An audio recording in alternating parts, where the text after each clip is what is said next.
ஜல்லிக்கட்டு போட்டிக்கு விதிக்கப்பட்ட இடைக்கால தடையை நீக்கக் கோரி பல்வேறு கிராமங்களில் மக்கள் ஆர்ப்பாட்டம், சாலை மறியல், உண்ணாவிரதம் உள்ளிட்ட போராட்டங்களில் ஈடுபட்டு வருகின்றனர். ஜல்லிக்கட்டு போட்டிக்கு புகழ்பெற்ற மதுரை மாவட்டம் பாலமேட்டில் நேற்று முதல் கடைகள் அடைக்கப்பட்டுள்ளன. பேருந்து நிலையம் அருகே சாலை மறியல் மற்றும் உண்ணாவிரத போராட்டத்தில் மக்கள் ஈடுபட்டுள்ளனர். நத்தம் சாலையில் 4 கிராம மக்கள் காளைகளுடன் மக்கள் மறியலில் ஈடுபட்டனர். ஜல்லிக்கட்டு நடத்த தயாராக உள்ள நிலையில் சுப்ரீம் கோர்ட் இடைக்கால தடை உத்தரவை பிறப்பித்துள்ளார்கள்.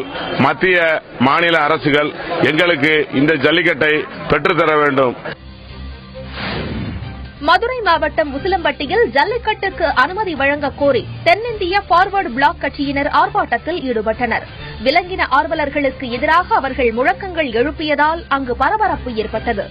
தடையை மீறி ஜல்லிக்கட்டு நடத்தப்படும் என்று ஆர்ப்பாட்டக்காரர்கள் தெரிவித்தனர். உச்சநீதிமன்றம் இன்று இடைக்கால தடை விதித்திருக்கிறார்கள்.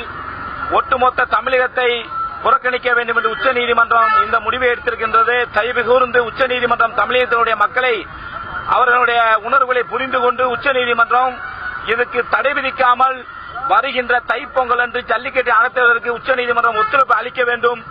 தவறும் பட்சத்தில் இதுக்கு உறுதுணையாக இருக்கின்ற இந்த பீட்டாவை இந்தியாவை விட்டு நாங்கள் விரட்டி அடிப்போம்.